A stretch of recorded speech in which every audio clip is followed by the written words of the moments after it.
Assalamu alaikum wa rahmatullahi wa barakatuh. Qala rabbi shrah li sadri wa yassir li amri wahlul 'uqdatam min lisani yafqahu qawli. A'udhu billahi minash shaitanir rajim. Bismillahir rahmanir rahim.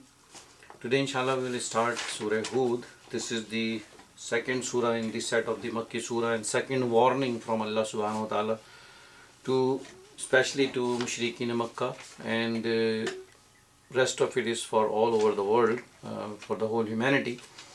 And we will see what is the basis or what is the main idea in Surah Hud. Idea is still the inzar. That means people have to realize that they have been created by Allah subhanahu wa ta'ala and they have to answer whatever they are doing in this world. They have been sent in this world as a test, and the test is to accept the truth and stick with the truth till you die.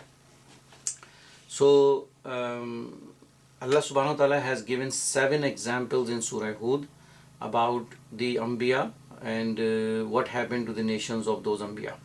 The previous surah which we finished, Surah Yunus, I will just say 3 conclusions from that surah.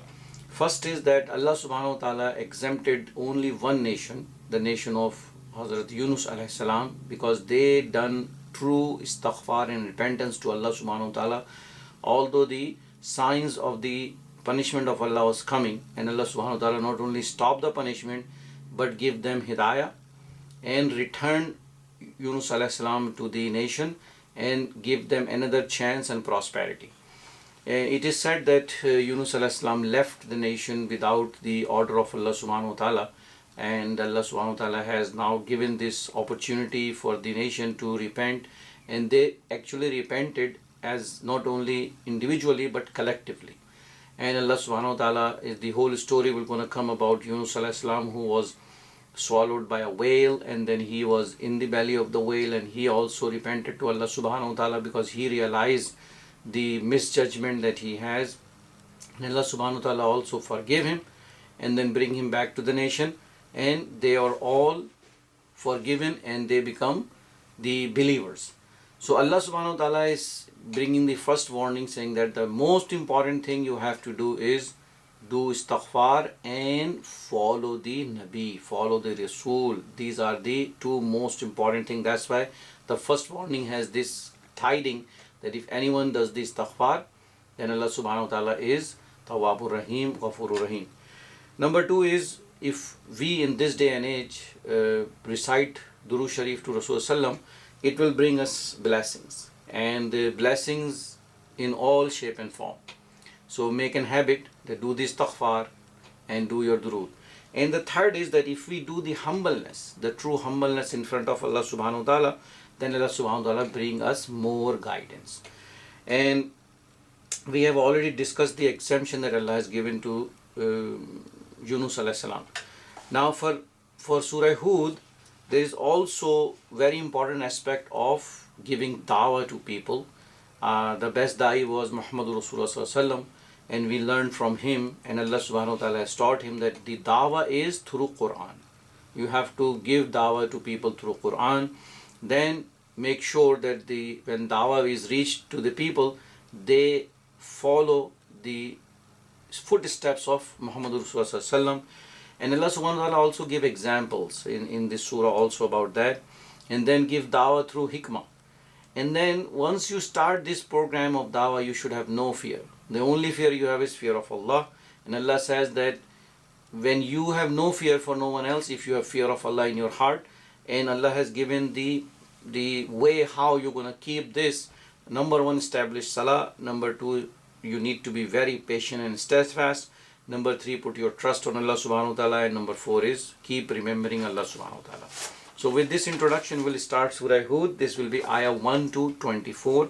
Alif Lam Ra Kitabun Uhkimat Ayatuhu Summa Fussilat Min Ladun Hakimun Khabir.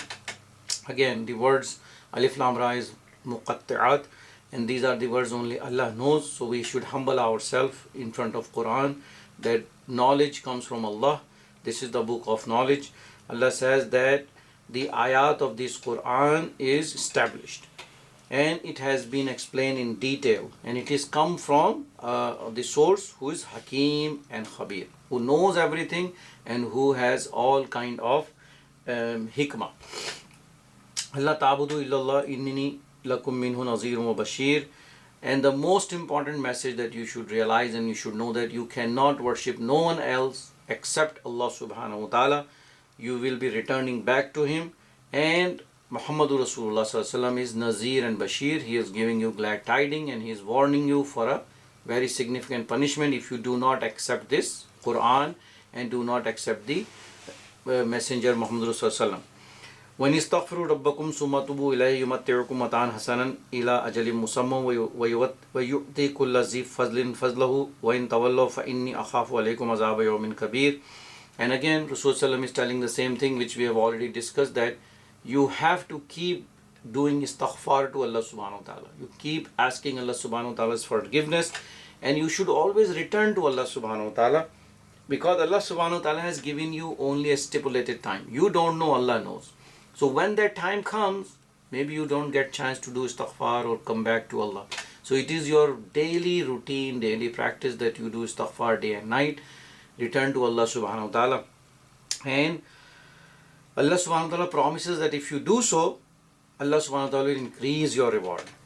And if you don't do so, if you don't accept what He is offering you, what He is giving you, the hidayah, then Rasulullah says that you will face a punishment, a day of punishment, and that day of punishment is very, very big.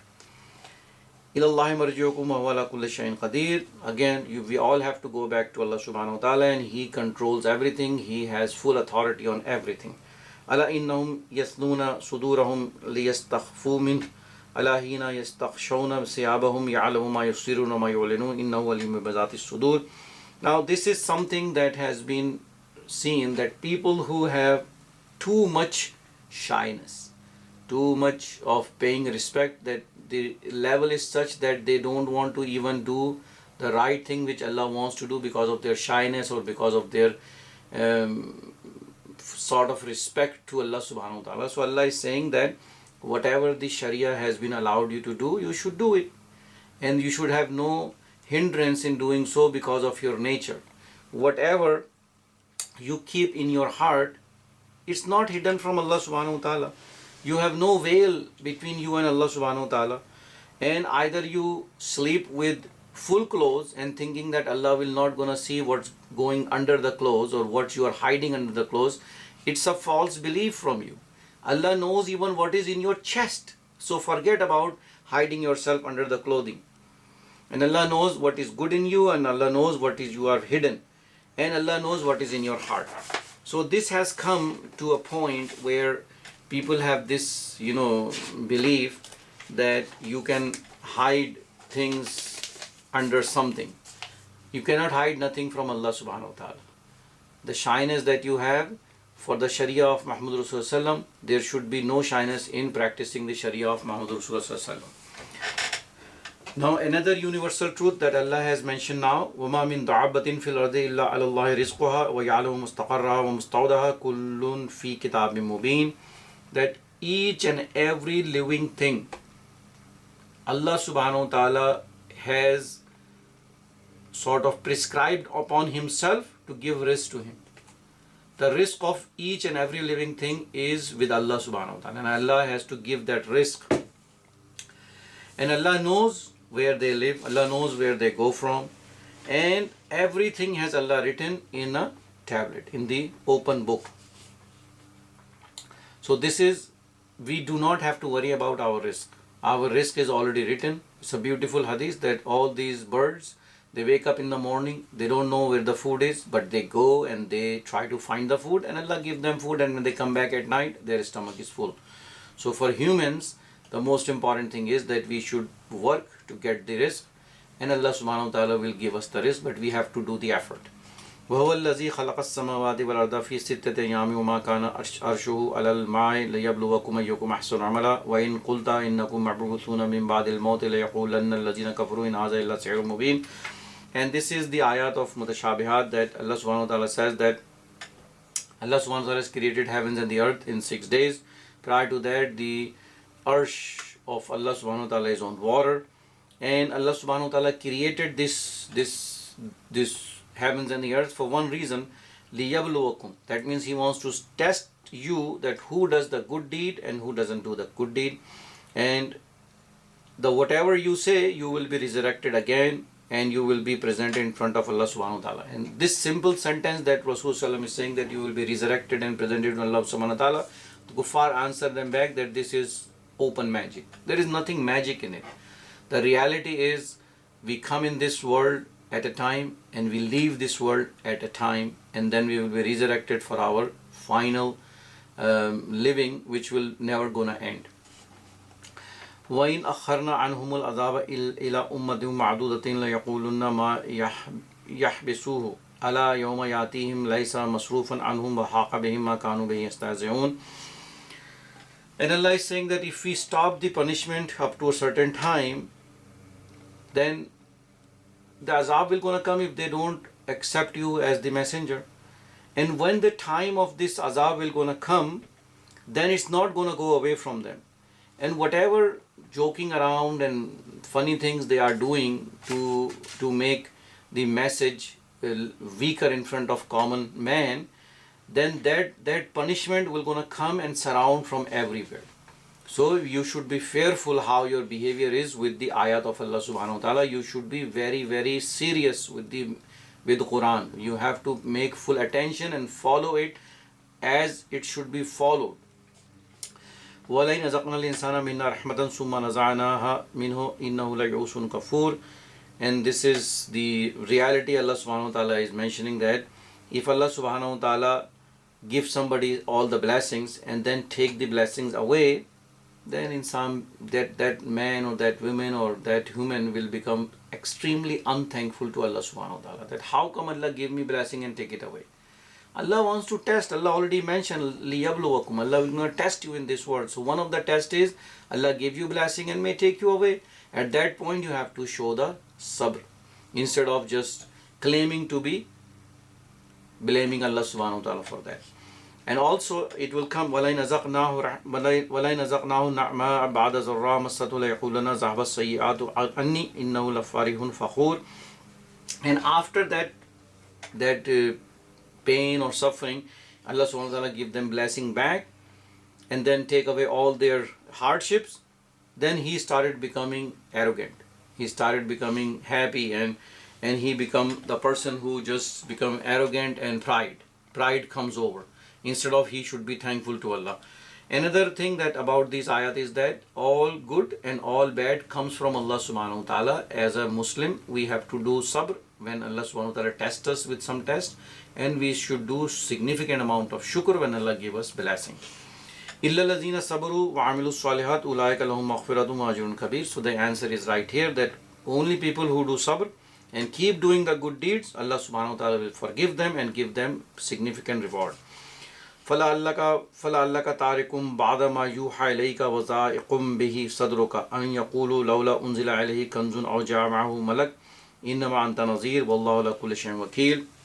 And this is again the ayah that has been sent to make our beloved Prophet some consolation and some sort of that I should say that don't be sad, my beloved Messenger. Allah is saying that whatever significant amount of hardships and resistance you are seeing from these kuffars, and it causes you to have heaviness in your heart, because Rasulullah is the most sincere and pious human being, and he wants those people to get the blessing from Allah, and instead they are all ridiculing him and saying words which is very inappropriate, and Rasulullah's heart is heavy listening to all that, because they used to say that why don't you have some kind of treasure, why don't there is an angel with you.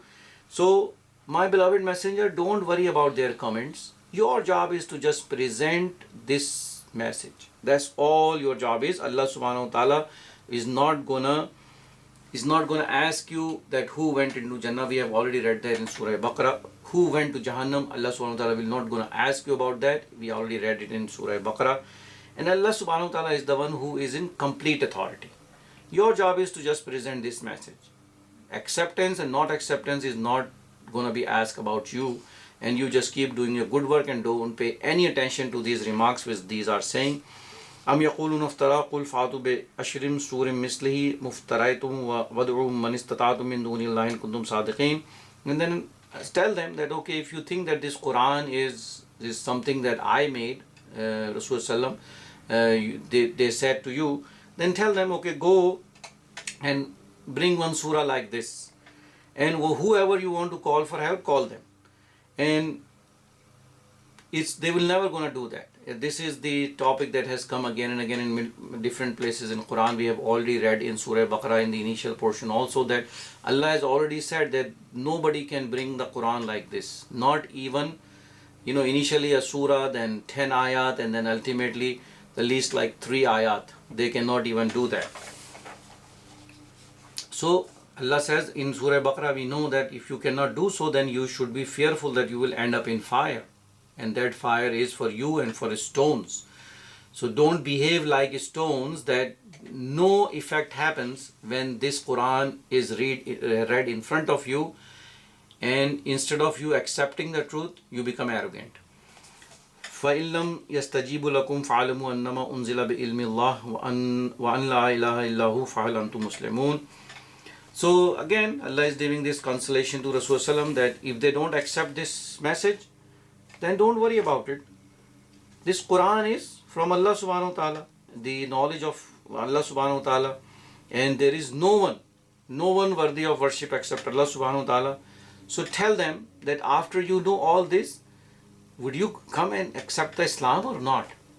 Meaning this is like, you have to realize this book is not from Muhammadur Rasulullah. This book, this Quran is coming from Allah subhanahu wa ta'ala, and still you are not becoming Muslims. من كان يريد الحياة الدنيا وزينتها نوفي عليهم أعمالهم فيها وهم فيها لا يبخسون. And Allah says, whosoever wants the blessings of this dunya, Allah will give them everything for this dunya. They have nothing for them in the akhirah. And Allah subhanahu wa ta'ala does not regress anything or reduce anything for this dunya for whatever they are doing. أولئك الذين ليس لهم في الآخرة إلا النار وحبط ما صنعوا فيها وباطل ما كانوا يعملون. And they have no portion whatsoever for them in Akhirah. All their actions will be gone in vain, and whatever they are doing, it will have no effect in Akhirah. This is for the warning to kuffar. أفمن كان بيت من ربه فيتلوه شاهد منه ومن قبله كتاب موسى إمام ورحمة أولئك يؤمنون به ومن يكفر به من الأحزاب فالنار موعده فلا تك في مرية منه إنه الحق من ربك ولكن أكثر الناس لا يؤمنون. So this is a very nice example that Allah has given, that somebody who has good fitrah in it, who accept the truth, who realize that the truth need to be accepted, and he is living, either he is living as a non-Muslim or he is living, but when this truth, the wahi of Allah subhanahu wa ta'ala comes, that wahi, he takes it like this is the thing I was waiting for. I already know that who created the world. I already know that I am also being created by a force. So this wahi was I am waiting for, and I just take this wahi, and this will make my iman strong. So Allah is saying this is how people should be. And the person who does not accept this revelation, then how can they be equal? A person who is accepting this revelation and has a salimul fitra, that means his inner soul, his inner heart is willing to accept the truth. How can that both of these people who is not willing to accept Quran and being arrogant and being stubborn, how can they be close to equal to each other? And Allah subhanahu wa ta'ala is saying that they also knew that the previous books which has been sent, the book given to Musa and Isa, it also mentioned about this book, and this book is also testifying about those books. And whosoever will not gonna bring iman on all these groups, their final destination is fire. And Allah subhanahu wa ta'ala is now on the other hand just giving this advice to Muslims, that you should not have any doubt about this Quran, because these kuffars, these mushrikeen in Makkah, they had so much force, so much propaganda, that they were trying to make people not to listen to Rasulullah. So a common man, when somebody goes in and see that these big leaders, goes to Rasulullah and Rasulullah, they says that we listen and we didn't find anything in it, then a common person has this doubt in his heart that maybe it is possible that it's not true. Though Allah is saying that you, whoever has bring iman in it, you should have no doubt about this book and this Quran, because this comes from your Rabb, this comes from Allah subhanahu wa ta'ala. But Allah is saying that this is the reality, that this book comes from Allah, this is the truth. But most of the people who is living in this dunya, they don't realize it and they don't bring iman. وَمَنْ أَظْلَمُ مِمَّنِ افْتَرَى عَلَى اللَّهِ كَذِبًا أُولَٰئِكَ يُعْرِضُونَ عَلَىٰ رَبِّهِمْ وَيَقُولُونَ أَشْهَدُ هَٰؤُلَاءِ الَّذِينَ كَذَّبُوا عَلَىٰ رَبِّهِمْ أَلَا لَعْنَةُ اللَّهِ عَلَى الظَّالِمِينَ. And Allah is saying that instead of they accepting this truth, they completely 180-degree their action is that they invent lies against Allah subhanahu wa ta'ala, they invent lies against Muhammad Rasulullah, and this is the most heinous crime in the eyes of Allah subhanahu wa ta'ala, that you say something and say this is from Allah. And Allah says people who does that kind of transgression, Allah has curse and lana on those people. الَّذِينَ يَصُدُّونَ عَنْ سَبِيلِ اللَّهِ يَبْغُونَ عِوَجًا وَهُمْ بِالْآخِرَةِ هُمْ كَافِرُونَ. And then the same thing which I just mentioned, that these leaders of the Quraysh and these leaders in Makkah, and these people are doing their best, spending their money, doing their propaganda, holding people away from the path of Allah subhanahu wa ta'ala, letting people not to listen to Rasulullah, doing everything in their power. So Allah says these are the worst kind of people that they do that. And not only that, when they listen Quran, instead of listening and accepting, they try to find something twist in it, something which they can twist and present in front of people. So instead of accepting, they go away. And the disease, the reason for the disease is that they again have no faith that they will be facing Allah subhanahu wa ta'ala on the day of judgment. Then Allah says, أُولَٰئِكَ لَمْ يَكُونُوا مُعْجِزِينَ فِي الْأَرْضِ مُعْجِزِينَ فِي الْأَرْضِ وَمَا كَانَ لَهُم مِّن دُونِ اللَّهِ مِنْ أَوْلِيَاءَ يُضَاعَفُ لَهُمُ الْعَذَابُ مَا كَانُوا يَسْتَطِيعُونَ السَّمْعَ وَمَا كَانُوا يُبْصِرُونَ. And they cannot overtake Allah subhanahu wa ta'ala, they cannot overtake the messenger. They are the one who will be defeated, and they will find no one to help them except Allah subhanahu wa ta'ala, and they will get double the punishment, because these people can listen and these people can see, but they don't use their intellect and they don't use these abilities which Allah has given to them. So they will get double the punishment. أولئك الذين خسروا أنفسهم وضل عنهم ما كانوا يفترون لا جرم أنهم في الآخرة هم الخاسرون إن الذين آمنوا وعملوا الصالحات وأخبتوا إلى ربهم أولئك أصحاب الجنة هم فيها خالدون مثل الفريقين كالأعمى والأعصم والبصير والسميع هل يستوون مثلا أفلا تذكرون. And Allah subhanahu wa ta'ala again giving the same example, that people who have these kind of actions, these kind of attitude, they are the one who will be the real losers. They are worshipping nothing but idols, and this is absolutely going to happen, that they will be the one who will be in absolute loss. On the other hand, people who bring iman and keep doing the good deeds and shows humility in front of Allah subhanahu wa ta'ala, they will be in gardens where they will live forever. And then Allah again says that a person who can see and hear cannot be equal to a person who is totally blind and deaf. And Allah says, when these two are not equal, you still don't realize, you still don't take the nasiha from it. وآخر دعوانا الحمد لله رب العالمين.